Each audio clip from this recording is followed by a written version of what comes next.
This will be my last day as an Indian cricketer in all formats at the international level. বন্ধুরা আবার চলে এসেছি একটা update দেওয়ার ছিল। রবিচন্দ্রন আশ্বিন আমাদের all time great test player এবং অল ফরম্যাট প্লেয়ারদের মধ্যে একজন, হঠাৎ করে আজ দুপুরের দিকে আইপিএল থেকে অবসর নিয়েছে। এবার তার সাথে সাথে কিছু প্রশ্নচিহ্ন রেখে গেছে। রবিচন্দ্রন আশ্বিন গত আইপিএলে চেন্নাই সুপার কিংসে 9,25,00,000 পারচেস হয়েছিল 6 মাস আগে, প্রায় 6 মাস আগে টেস্ট থেকে অবসর নিয়েছে এবং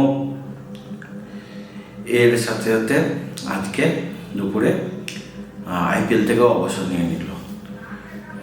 খুব সম্ভবত আমরা যারা একটু খবরাখবর রাখি তারা এক্সপেক্টই করেছিলাম চেন্নাই সুপার কিংস এবছর তাকে হয়তো স্কোয়াডে রাখবে না, অকশনের আগে রিলিজ করবে, কিন্তু তার আগে অবসর ঘোষণা। এবার ব্যাপারটা হচ্ছে বুঝতে হবে যে অশ্বিন হঠাৎ করে কেন এই সময় অবসর ঘোষণা করলো। তার চ্যানেলে বিমল কুমার এসে একটা ভিডিও পোস্ট করেছে। দুটো কারণ। প্রথম কারণ হচ্ছে সে তার আইপিএল ক্যারিয়ার শেষ করতে চেয়েছিল চেন্নাইয়ের হয়ে।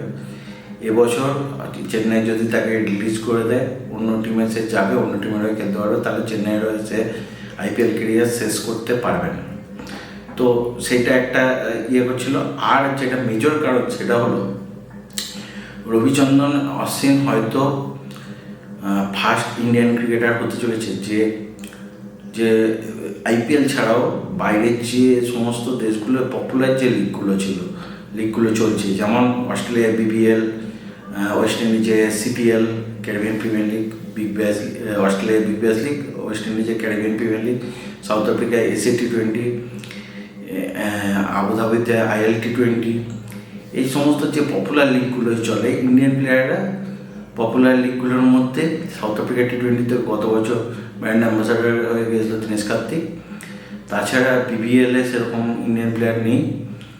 আর CPL-এ এক বছর প্রবীণ তাম্বে খেলেছিল, তার তখন KKR-এ ছিল বলে, তারপর কিন্তু প্রবীণ তাম্বে IPL থেকে ব্যান হয়ে যায়। তো BCCI রুলস আছে যে IPL প্লেয়াররা যদিও বাইরের লিগে খেলতে যায় তাহলে কিন্তু IPL-এ ব্যান হয়ে যায়। তো সেই জন্য এরকম ডিসিশন নিয়েছে। তবে এর সাথে সাথে রবিচন্দ্রন আশ্বিন হয়তো পপুলার IPL বাদ দিয়ে যে পপুলার লিগগুলো আছে 2-3টে লিগে হয়তো, যেহেতু কারেন্ট প্লেয়ার সেহেতু সুযোগ পেলেও পেতে পারে। তার সাথে সাথে একটা কিন্তু প্রশ্ন ছুড়ে দিয়ে গেল অশ্বিন, তাহলে কি এখন মহেন্দ্র সিং ধোনির মতো প্লেয়ার যারা 40+ বয়সেও IPL-টাকে জনপ্রিয় রাখার জন্য খেলে যাচ্ছে, আর অশ্বিন কিন্তু আরও 2-3 বছর খেলতে পারত, হয়তো টিমেও পেয়ে যেত, হয়তো প্রাইস কমতো, কিন্তু ও মানে কেরিয়ারের শেষের দিকে এসে এইভাবে IPL থেকে অবসর নেওয়ার সাথে সাথে একটা প্রশ্নচিহ্ন থেকেই যাচ্ছে। প্রশ্নচিহ্নটা হলো যে সমস্ত প্লেয়ার ইন্ডিয়ান টিমে চান্স পাবে না বা ইন্ডিয়ান টিম থেকে পারফরমেন্স অনুযায়ী হয়তো বাদ পড়ে যেতে পারে, কিন্তু IPL-এ হয়তো টিম পাবে, সেই সব প্লেয়ার কি বিদেশের লিগগুলো, যেহেতু সেখানে ইন্ডিয়ান প্লেয়ারদের একটা পপুলারিটি আছে, অনেকবার তারা ডিমান্ড করেছে ইন্ডিয়ান প্লেয়াররা এসে পার্টিসিপেট করুক, সেই জন্য তাহলে কি কেরিয়ারের শেষের দিকে এই সমস্ত প্লেয়ার যারা স্কোয়াড থেকে বাদ হয়ে যাবে এবং IPL-এও আস্তে আস্তে জনপ্রিয়তা একটু একটু করে কমতে শুরু, তখন কি তারা IPL থেকে অবসর নিয়ে বাইরের লিগগুলো খেলতে চলে যাবে? এই প্রশ্নচিহ্নটা কিন্তু রবিচন্দ্রন আশ্বিনের অবসর সাথে সাথে এই প্রশ্নচিহ্নটা কিন্তু তৈরি হয়ে গেল। তো বন্ধুরা, তোমরা যারা আমার ভিডিও দেখছো এবং ভালো লাগছে তাদের কাছে আশা করব একটা ক্রিকেট সুলভ এর উত্তর কমেন্টে তোমরা জানাবে এবং ভিডিওটা ভালো লাগলে বন্ধুদের সাথে শেয়ার করবে, আর ভিডিওটা লাইক করো, চ্যানেলটাকে সাবস্ক্রাইব করো। পরের ভিডিও নিয়ে আসছি খুব তাড়াতাড়ি। চলো, টাটা।